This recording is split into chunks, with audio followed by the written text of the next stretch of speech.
Welcome to GRE. I'm your host, Keith Weinhold. The single-family real estate market is steady, but with apartment building values down 20 to 30% since 2022, when will the multifamily Armageddon end? We ask our qualified guest. And how will slowing birth rates and immigration affect real estate? And more today on Get Rich Education.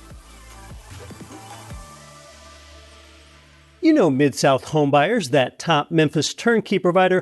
I learned that a secret weapon behind their explosive growth is more than just you buying their properties. It's an executive coach. For 9 years now, their CEO Terry Kerr and his COO Pat Nix have worked privately with a coach who I've now learned from too, and he doesn't market himself online anywhere.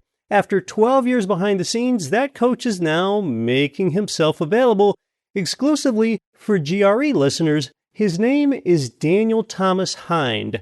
If you're a hard-charging business owner or investor who wants to get in the best shape of your life, physically, mentally, and professionally, you can fill out an application for a free consult. This is private one-on-one coaching for those willing to go to uncommon lengths to achieve uncommon results. Thanks to Daniel, we've all become better leaders, better operators, and better men. It started by showing up for ourselves. Now it's your turn. Go to danielthomashind.com, H-I-N-D, that's danielthomashind.com, and sign up before spots fill. Flock Homes helps multifamily owners exit the operator grind, whether it's your sixplex or a 50-unit apartment, through a 721 exchange. This defers your capital gains tax. It's a strategy long used by institutions. Now you can swap tenants and toilets for passive income and zero management. Request your initial valuation. See if your property qualifies at flockhomes.com/GRE. That's FLOCKhomes.com/GRE. You're listening to the show that has created more financial freedom than nearly any show in the world. This is Get Rich Education.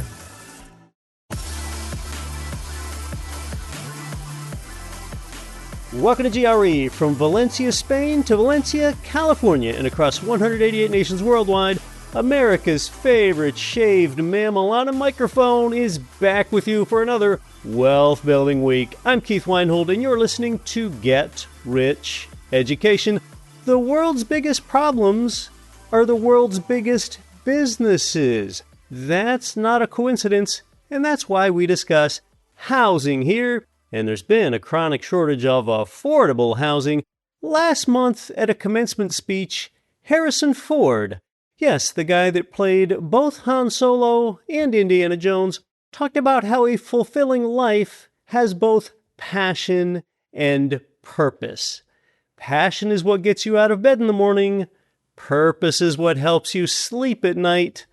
You and I, we can bring this mindset to our lifestyle, to the business we do, and to our investing. Treating tenants well is what helps real estate investors sleep well at night.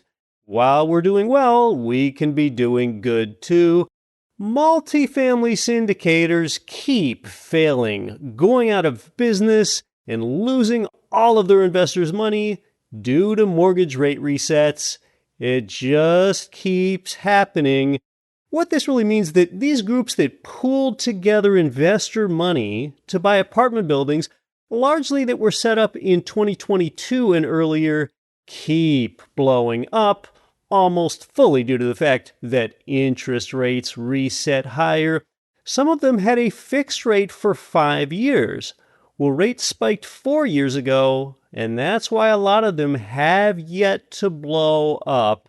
And these apartments have lost so much value that no one will refinance them.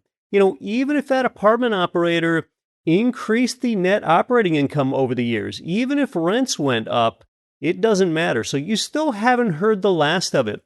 Do you remember a couple years ago when a lot of people in the apartment space, they were saying, just stay alive till 25? And that nonsense, like if you keep your head above water until 2025, oh, well, then rates are certainly going to fall and everyone's going to be okay.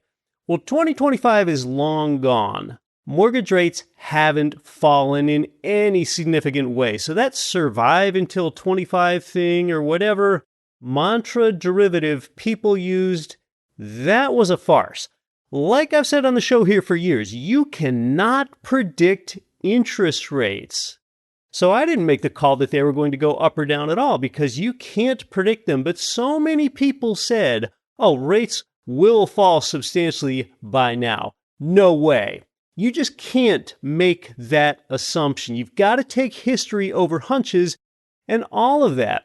A lot of those multifamily deals 100% depended on refinancing at favorable rates, and that's exactly why they failed. A surefire way to look foolish is to predict interest rates. We'll talk more about the multifamily Armageddon with today's guest. I also want to get into what's called the 21st Century Road to Housing Act, because that became one of the most hotly debated housing policy provisions this year. And what this is a Senate bill, and it would require certain large institutional investors that develop these build-to-rent single-family communities. It would force them to sell those homes to individual buyers within 7 years. So, in other words, what a big firm could do is build a neighborhood of rental homes, lease them for up to 7 years, but they couldn't hold on to them any longer than that. They couldn't hold them indefinitely as rentals. This bill is not aimed at you, the individual investor. It is aimed at big institutions. And what I mean by that is that's generally defined as owning 350 or more homes. That's what we're talking about here. Small landlords and mom and pop investors are not the target. It targets corporate portfolios. And this means groups whose names you've probably heard of, like Blackstone, First Key Homes, Progress Residential, and Invitation Homes. They are some of the heavyweights that the government is looking to clamp down on. So whenever you hear someone talk about big Wall Street landlords, that is who they're talking about. Now, some groups are pretty worried about the 21st Century Road to Housing Act, like the NAHB, that's the National Association of Home Builders, and a lot of multifamily groups are concerned. And why is that? Well, the effect is it could dramatically reduce new housing production. See, a big institution like First Key Homes or Blackstone, they wouldn't want to even get into this business anymore. They wouldn't want to build big build-to-rent communities anymore if they have to sell them all within 7 years. See, they want to buy and hold for the long term, kind of like what you and I are doing, because you and I know that owning a group of selective buy and hold single-family rentals is a really profitable place to be. But so if they don't want to build, then that creates a reduction in supply, which could make prices go up and then obviously hurt those trying to afford their own home. Well, that would defeat the purpose of this whole thing. I mean, my gosh, this always seems to happen when government gets involved. So the 21st Century Road to Housing Act could limit supply, which is the exact opposite of its intent, to get first-time homebuyers into their first home. And if this passes, it does have bipartisan support. This lower supply then, yes, indeed puts upward pressure on prices.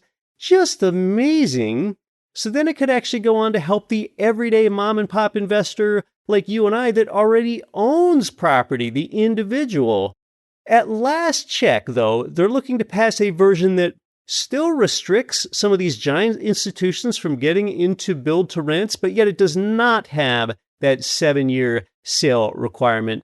What's really important to remember here is that Washington, they're looking to stifle big Wall Street players from the rental market, which could reduce supply. They're not targeting individual investors. The context that's important is that these groups, they own tens of thousands of homes. They don't own hundreds of thousands, and they don't own a million. So it's a really small percentage of the housing market. Whatever direction policy breaks, then, the headlines that it creates are just greater in magnitude than the effect on the market is. It's an important frame of reference here. Let's meet this week's guest.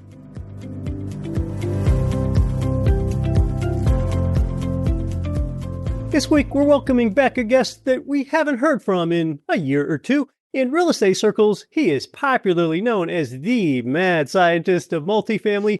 He's quite an in-demand speaker. He has a $500 million multifamily portfolio that he essentially shares with over 1,300 investors. He's sharp, a good educator, and a straight shooter. That's why he's here. It's a warm welcome back to Neal Bawa.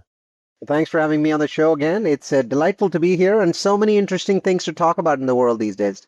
There really are. I don't know if we can get it all in. Bawa is spelled B-A-W-A. Neal, I want to get to your future housing market outlook later, how you think the future looks, including when multifamily's quasi-Armageddon might end. But first, you're known as a data-driven real estate guy.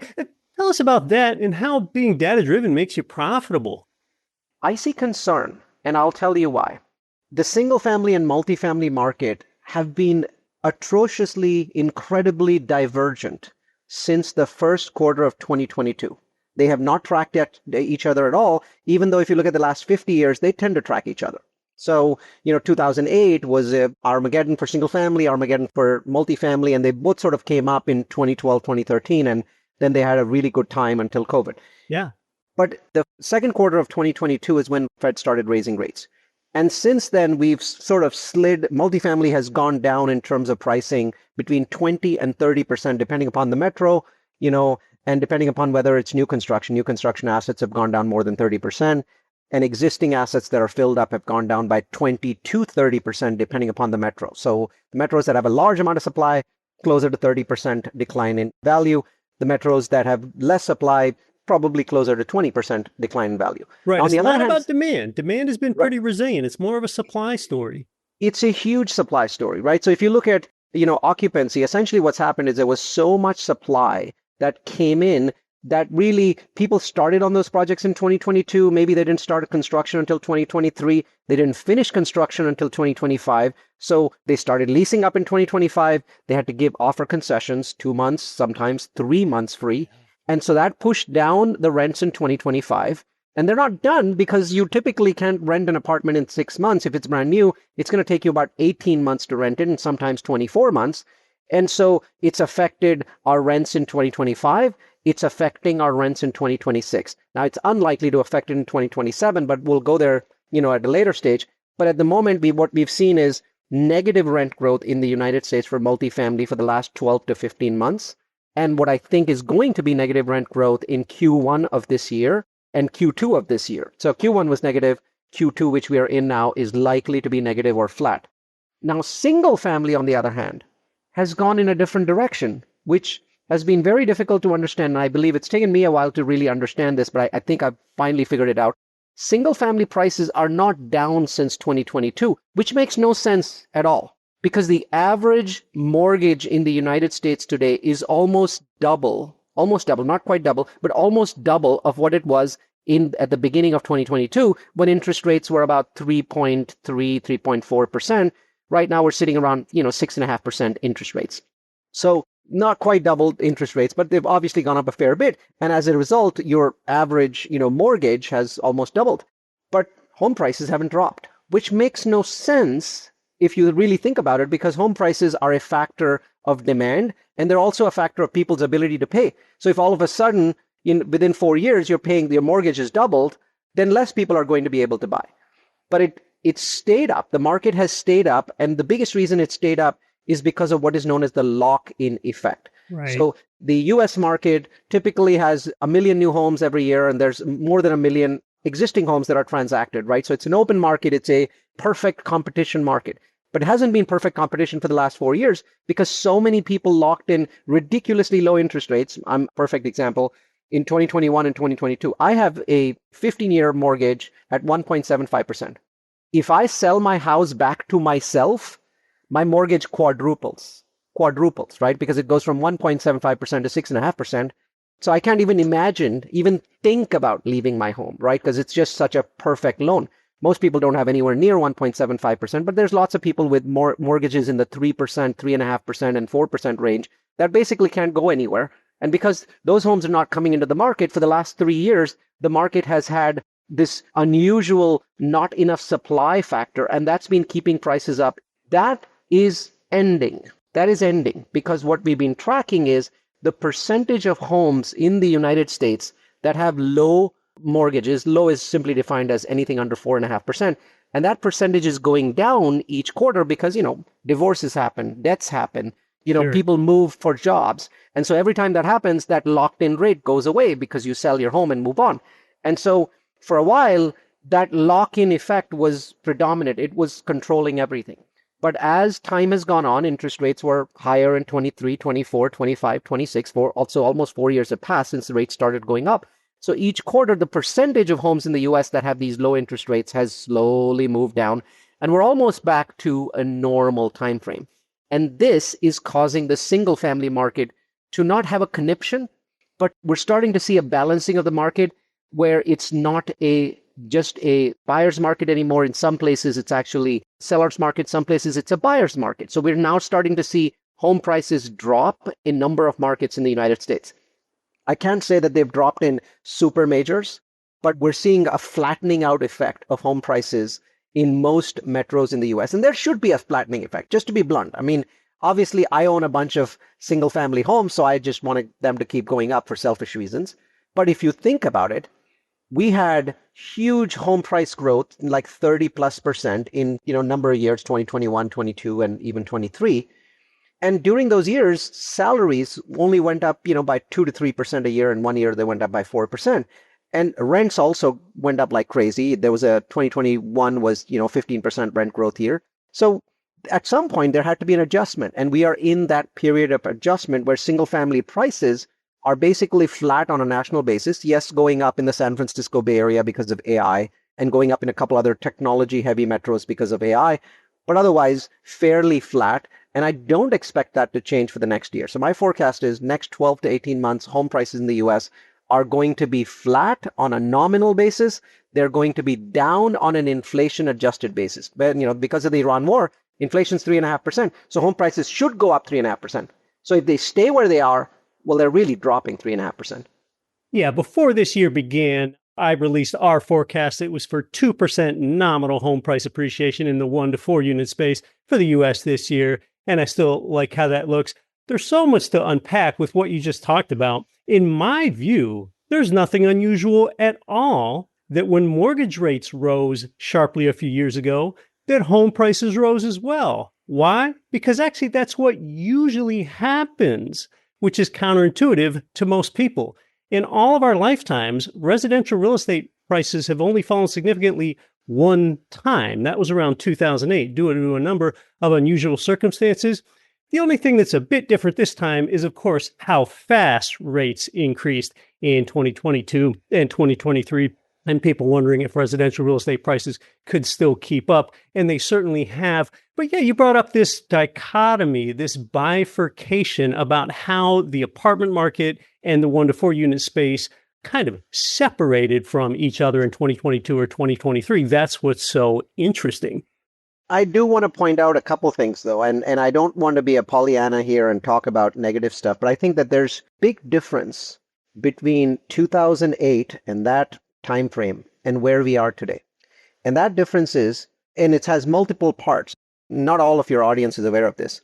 Until about 2012, the United States had very reasonable birth rates. We were one of those countries that had avoided the debacle that Japan, Korea, China, and a number of other countries are seeing, South Korea being the absolute worst, where basically they were producing one baby per generation, where you need about 2.2 babies just to kind of keep your population where it is, right?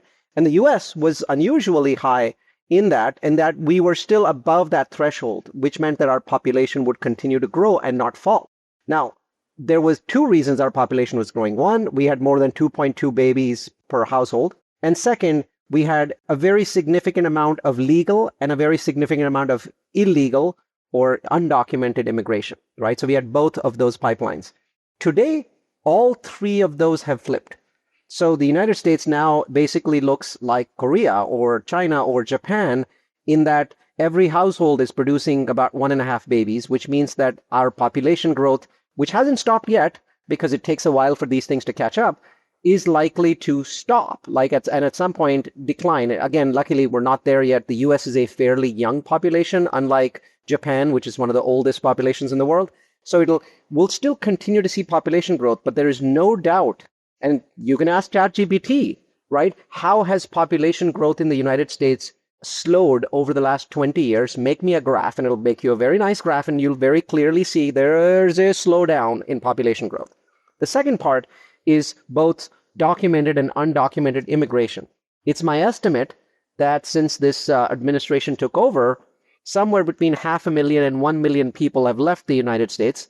Now, it's very difficult to get an actual number. As you can imagine, a number of these people were undocumented, so we didn't really know how many there were to begin with. Right. And a number of them, when they left, they also left by an undocumented rate, path.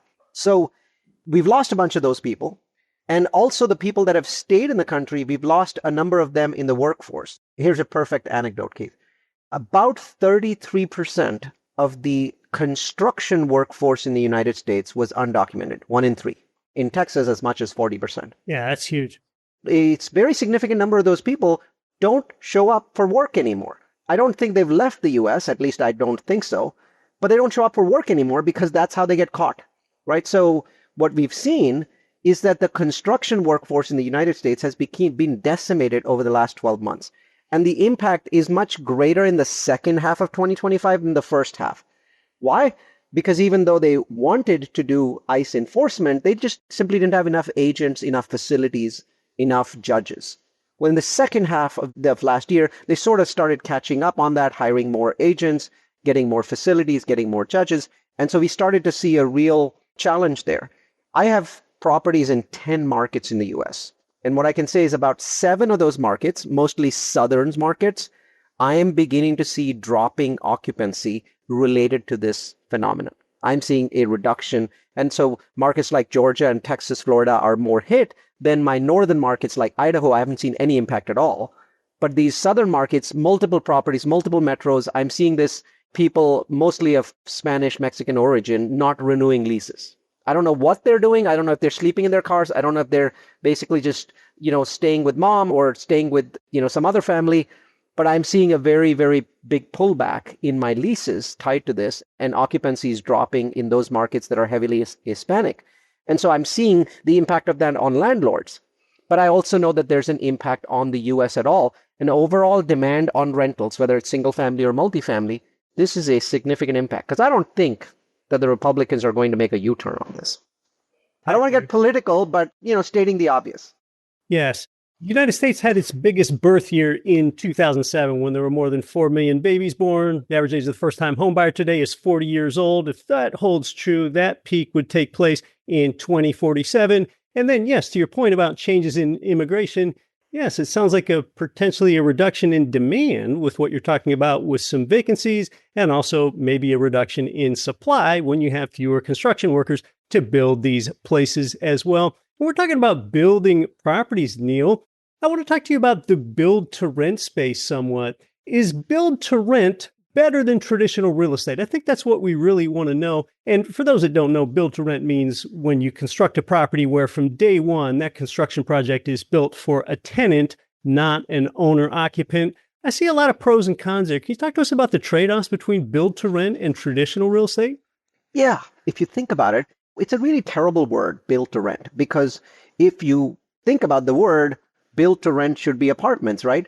But it actually doesn't mean apartments. Right. So build-to-rent actually means single-family or townhomes that were built to rent out, right? And you're like, why don't they just say build-to-rent apartments and townhomes? Well, it was too long an acronym, and we suck at acronyms anyway. But BTR, or build-to-rent, is essentially building single-family or townhomes, but specifically building them to rent. And it doesn't include any apartments at all, right? And the reason why the BTR market was growing in the last 5 or 6 years is that roughly 18 million American families can no longer afford to buy starter single-family homes. And by starter, I mean small, old single-family homes. That's how Americans usually started. In their 20s and 30s, they would buy these homes. Some of them they would fix up. And then over time, in their 30s, late 30s and 40s and 50s, they would upgrade. And then at starting the 50s, it will flatten out. And then the 60s, they would start to downgrade, right? That's been a typical thing that's happened in America for 50, 60, 70 years. Well, cannot happen anymore. And it broke in 2022. Until 2022, it was a normal cycle.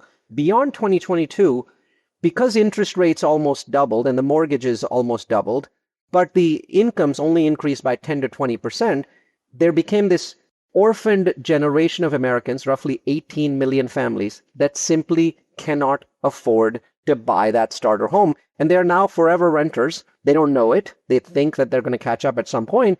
But 5 minutes with an Excel spreadsheet, I could prove it to them that they're not going to catch up. Maybe 1 in 100 families would see a very large increase in income, and that would result in them catching up. But for the most part, as a group, these 18 million families, they're forever renters. As a group, that didn't exist before 2021, right? It's entirely because of this outrageous increase in mortgages while not seeing a drop in home prices that led to this. And so those orphan families, they actually earn pretty well. So these are families that make $70,000, $80,000, $90,000 in mid markets. They make over $100,000 if they're living on the coasts or in expensive markets, and they still can't buy that starter home. And so they don't want to live in apartments. I have lots of apartments, old ones, new ones, and I want these people to live there, but they don't want to live there. And so they've been looking for an option, and that option has been developers like me building communities of 200, 300 townhomes or single family homes with a small little yard. And then basically from day one, instead of selling them, renting them out. And then once you're done renting out the whole community with 200 tenants, then you sell that to a apartment company. There's lots of apartment companies in the US that have 100,000 units. Well, they want to buy these because the turnover is lower. So what happens is most of these townhomes and single family homes for rent, families come in and they typically rent for 3 to 5 years before they move. Whereas on my apartments, I lose 40% of my tenants each year. Yeah. So if I have 200 tenants, I lose 80 of them every year. And I have to basically go back, clean up those units, deal with the vacancy. But when I have townhome communities, like my Idaho Falls townhome community, I lose a tenant at roughly every 4 years. And so as you can imagine, profitability goes up when turnover goes down, right? Because you don't have that cost of turnover and vacancy. And so eventually those large landlords that are holding 100,000 units figured out, I like this, what Neal Bawa is doing. He's building these 200 townhomes. I want to buy these from him when they're rented. I don't want to build them. I don't want to lease them up. I just want to buy them when they're stabilized. And so BTR became that name for that marketplace where developers would build townhomes and single families, rent them out, and then sell them to institutionals. And it was some people think of BTR as the institutionalization of the starter home. And in many ways it is, because what happened is for a while, these institutional players like Blackstone and BlackRock, they were like, we are just going to go out and buy 50,000 single family homes, and that's going to be the institutionalized. Well, that worked really well if you bought in 2008, 2009, 2010, 2011, because you bought them at a discount. But when they started buying them in 2015, 16, 17, 18 at, ever higher prices, they didn't make any money. So the vast majority of these public funds that were created to buy large amounts of single family have failed if they've purchased anything in the last 7 or 8 years. If they bought before that, they made huge amounts of money. Family homes are so expensive that basically buying them for rental did not make sense. So these companies have now pivoted to saying, we'll only buy communities that have 100 or 200 or 300 of these homes, because then we get the benefits of having centralized leasing, centralized property management, centralized maintenance. And I don't have homes spread all over the metro. They're all in one place, and I can make more profit from that. In theory, that's been good. And you might think that I'm bullish on BTR, but I'm actually today bearish on BTR for one single reason. About 7 months ago, Republicans started talking about a bill. I don't know what the name of the bill is, but what this bill does is it forces build-to-rent developers like me within 7 years of building the property to sell all of the homes in that property to single-family tenants. Not to Blackstone, not to BlackRock, but to single-family tenants. Hasn't passed yet, but it passed the Senate with an 89-10 vote, which means that both Democrats and Republicans wanted to vote for this.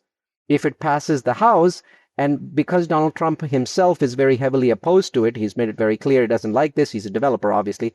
It hasn't passed the House yet. But if it passes the House, that will destroy the build-to-rent market. No one will ever build build-to-rent because the worst possible thing is I build this and within 7 years, I have to actually sell it to individual buyers.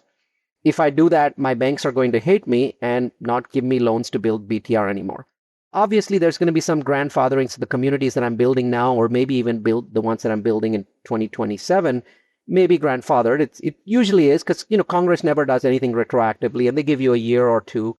But if it passes, it's doomsday for BTR. I hope it doesn't happen, but that's the way it's looking because it's bipartisan. Bipartisan bills are, more likely to pass.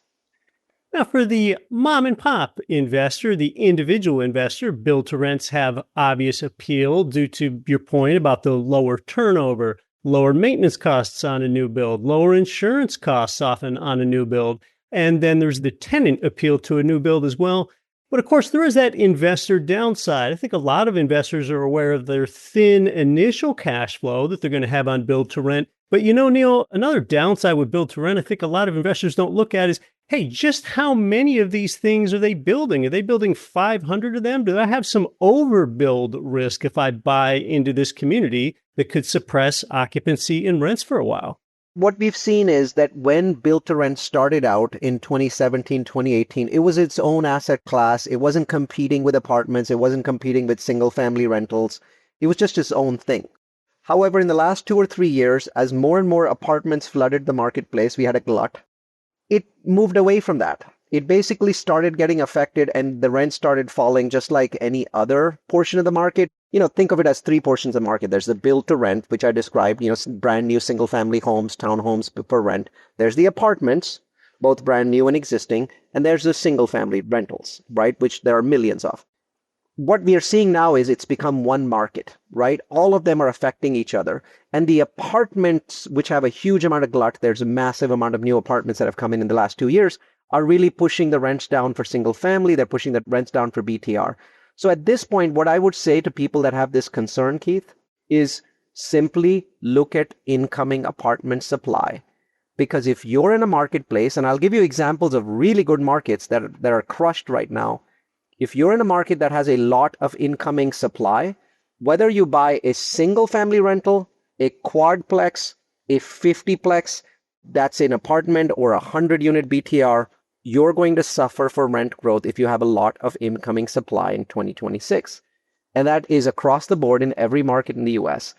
Huntsville, Alabama is, in my opinion, one of the most interesting markets in the US for 5-year, 10-year growth, right? If I had to say, you don't need a loan. It's just your own cash, no investors. Where would you put money in? It would be at the top of my list. Not at the very top. Idaho Falls is definitely the number 1 market in the US in my list. But Huntsville is up there. But right now, do you know what rent growth in Huntsville is? -2%. Negative 2%. Why? Because there's 6,000 units coming into a market that's, 1/5 or 1/10 the size of Phoenix, right? It's 1/10 the size of Dallas. But it has half the units of Dallas or Phoenix coming in. And so rent growth's negative there. So what I would say is today, absolutely everyone that is an investor should understand that we live in the magic world of AI. And you should be talking with ChatGPT about incoming supply for any market that you're interested in and using that to make your decisions. Because all of these markets merged. BTR, new apartments, old apartments, single family. Everything has merged in the last 24 months where they're all affecting each other. And if there's too much supply of any one kind, it's affecting all of the other markets. And that's the message that I have. And none of this is like you have to go buy a $25,000 software like CoStar. Today, ChatGPT is your CoStar. You're listening to Get Rich Education. We're talking with the mad scientist of multifamily, Neal Bawa. More when we come back, including what he thinks about recovery for the beleaguered multifamily market. I'm your host, Keith Weinhold. What if you got your mortgage loans the same place I get mine? You sure can at Ridge Lending Group, NMLS 42056. They provided GRE listeners with more loans than anyone because Ridge specializes in investment property. They'll help you build a long-term plan for growing your real estate empire with leverage. Start your pre-qual and even chat directly with President Chaley Ridge. While it's on your mind, start at ridgelendinggroup.com. That's ridgelendinggroup.com. Let me ask you something. If you've worked hard to build wealth, is your money positioned to actually support your goals? A lot of accredited investors leave capital sitting in cash because it feels safe, but inflation and missed income opportunities can quietly erode its value. Freedom Family Investments offers Freedom Notes for investors seeking structured income backed by real estate. It's a straightforward approach built on real assets, not speculation. And full disclosure, I'm an investor myself. What I like is that their team walks you through how it all works so you can decide if it aligns with your portfolio and income goals. Every investment carries risk and nothing is guaranteed, but with a track record of consistent, on-time investor payouts, they've built real credibility. Go to freedomfamilyinvestments.com to book a clarity call or text FAMILY to 66866. That's FAMILY to 66866. This is the star of the A&E show, The Real Estate Commission, Todd Roulette.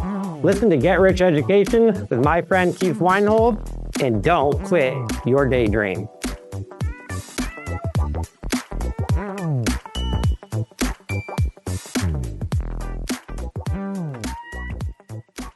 Welcome back to Get Rich Education. We're talking with Neal Bawa, a really sharp multifamily syndicator who's also highly data-driven. And Neal, tell us more about the beleaguered multifamily market that had those aforementioned problems really cropping up in 2022. And we had a lot of supply and spiking rates. What does it look like for the path to recovery for the U.S. multifamily market? Luckily, demand's strong. And even though occupancies have dropped, typically the multifamily market, the large multifamily market in the US, tends to be between 95 and 96% occupied. Okay? And right now we're around 93%. So that all that incoming supply means that about 7% of our apartments in the US are empty at the moment, and we're trying to fill them. And we are seeing that occupancy drop not across just new apartments that are leasing up, but also drop in Class B and Class C. We've also seen a huge increase in concessions. So I study this quite obsessively, and I can tell you that 2026 in some markets is the recovery year, but not across the board in the United States. And the reason for that is sentiment. Once renters get used to huge amounts of concessions, it's like a drug. It takes a little while before you wean those renters off of those drugs. And so there's that hit. Right now, every renter in the US... Like a social program. Everyone wants their freebie for good, yes. Exactly. It's like, hey, what? You're not giving me 2 months free? Hey, what? You're not even offering me 1 month free? It takes a while for that expectation to happen because there's such a huge amount of concessions in the US. So to me, there are a few markets, usually the smaller markets, or very fast-growing markets where there's a recovery in 2026. But otherwise, 2027, the first half of 2027 is recovery. The second half of 2027 is fast rent growth in a lot of markets. Why? Because remember, interest rates have been high since 2023. A lot of projects were started in 2022, went into construction in 23, came into market in 25 and 26. Lease-ups are happening in 25 and 26. By early, mid-27, these are all leased up, right? The second half of 2027, there isn't a lot of delivery in any of these big markets because to deliver in the second half of 27, you would have started construction in the second half of 2025. And I counted those permits market by market. There's just not a lot because by that time, everyone knew that projects were not getting funded. Everyone knew that interest rates were high. So there wasn't a lot of supply of new starts in the apartment market in the second half of 25. So there's not going to be a lot of delivery in the second half of 27. And all of the existing stuff would have been leased by then. So 2026 is one of those years where we could still see more concessions in the second half of 2026. I still see rent growth for apartments to be flat. You mentioned single family might be a little bit higher. It tends to be a little bit higher than apartments in terms of rent growth. But I think flat rent growth for 2026 is what I'm projecting. I'm projecting small rent growth in the first half of 2027 for most markets. And then I'm projecting robust rent growth, call it 3% or greater on an annualized basis in the second half of 2027. And I'm projecting that most markets in the US that are not seeing a population drop, so count out places like Detroit, are going to see a very aggressive rent growth, 4-5% rent growth. That's aggressive in our world in 2028. 28 and 29 are shaping up to be supply deficit years where supply is well under demand. It's pretty easy to project completions when you just go ahead and look at starts. And really what you're counting the framing starts, here is a Right. story of absorption. Yep. And what's nice about apartments is you can actually build a single family home in about 9 months, right? But you can't build apartments in less than 24 months. There's just so much permitting issues. There's so many delivery issues, fire code issues.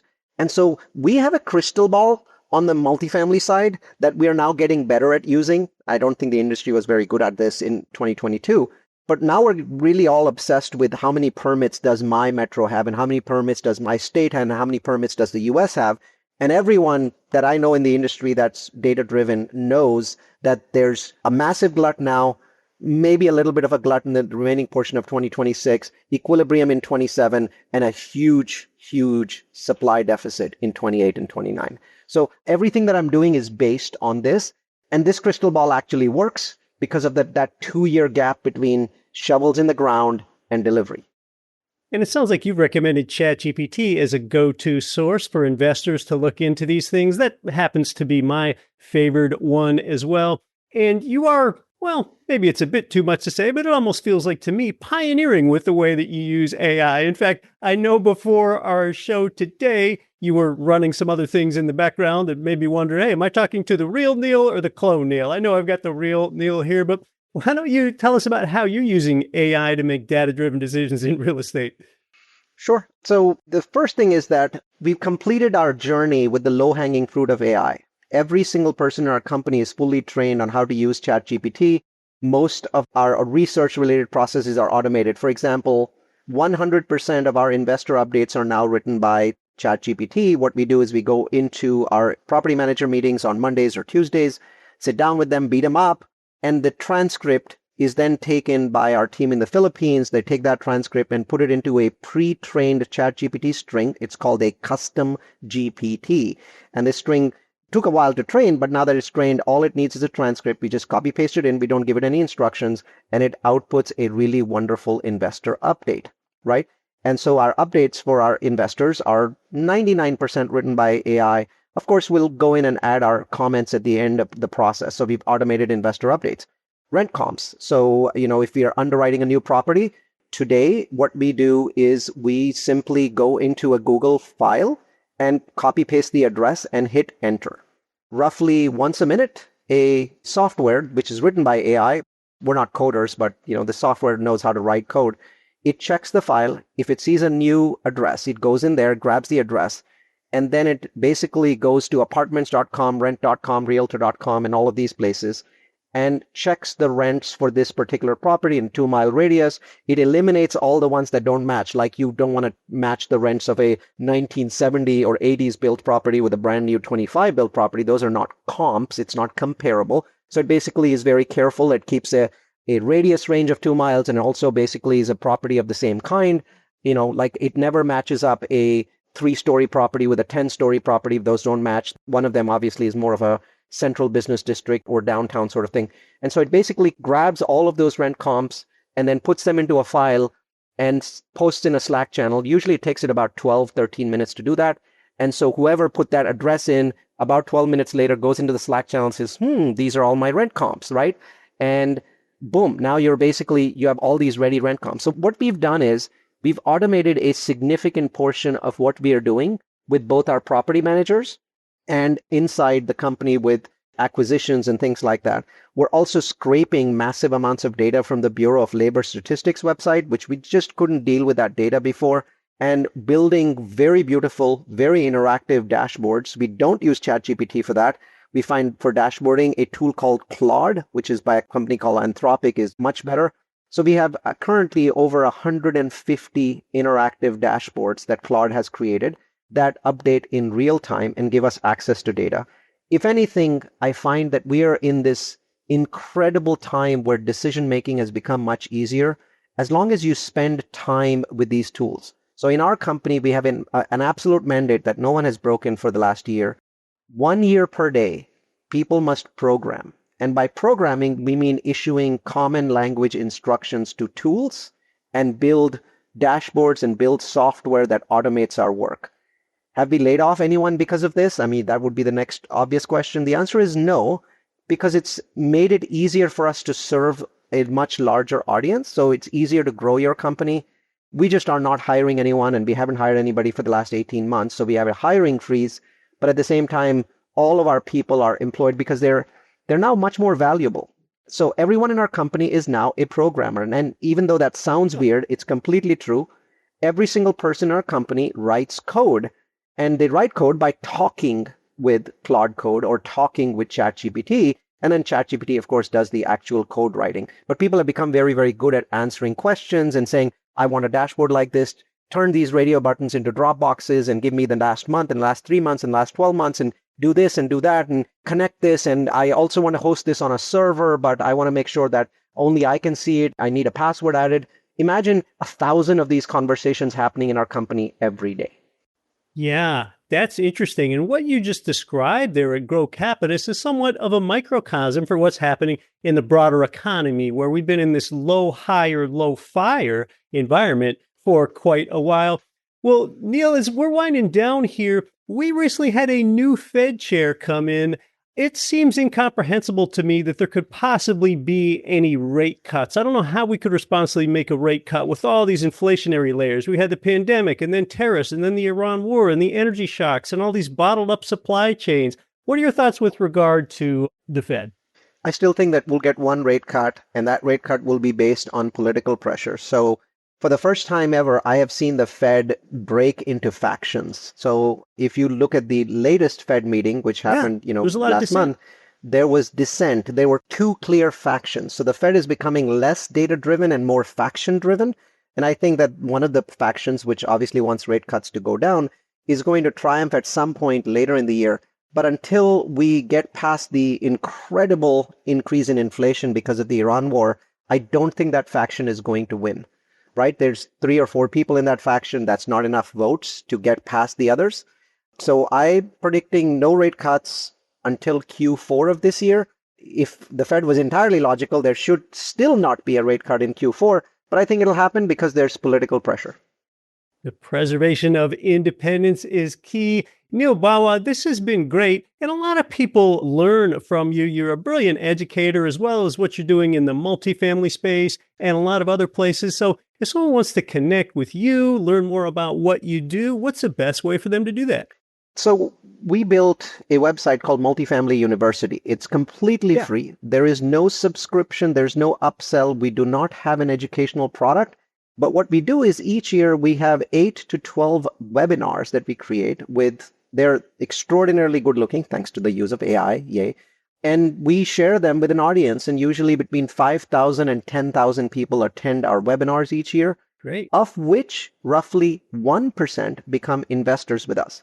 The rest, the remaining 99%, just continue to get free access to data. And we cover every imaginable real estate topic: single family, multifamily, industrial, hotels, self-storage, Airbnb, and even controversial topics outside of real estate like climate change or impact of climate change and impact of AI. So, Multifamily University is the best place. You can go to multifamilyu.com/club. It's a free club and it's free forever. Neal, it's been valuable to our audience. Thanks so much for coming back onto the show. Thanks for having me.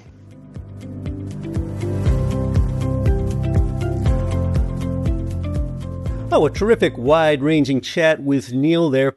Yes, this interesting 2022 divergence between single-family and multifamily, the slowing birth rate, and how that won't really catch up with real estate in a big way for perhaps 20-plus more years, how single-family rentals beat multifamily on the basis of tenant retention, and a lot more that we covered there. And he's got a good data-driven timeline for apartments being back in favor by 2027 and 2028. After the interview, Neal and I chatted some more off mic, and he would like to come back on the show next year. We're probably going to have him because we have a lot more to talk about. At that time, we can see if the multifamily market is really healing. Also, did you pick up on this? I wonder why, for his own home, he would get a 15-year mortgage at 1.75% interest. So I'll have to ask him about that. That's surely a fantastic interest rate, but a 15-year loan rather than a 30-year that maybe he could have gotten at 2.5% at the time. Well, a 15-year probably is not the best use of capital because it increases your equity position rapidly, when instead those dollars could have been out in the market earning an actual return somewhere else. But he's a smart guy. He must have an answer. We can talk about that at that time.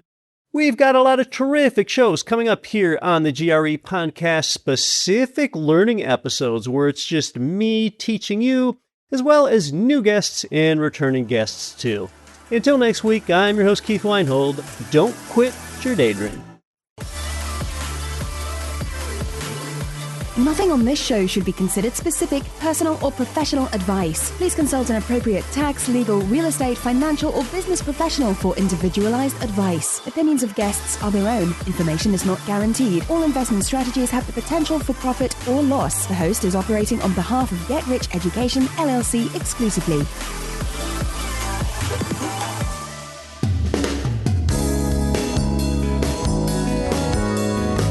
The preceding program was brought to you by your home for wealth building, GetRichEducation.com.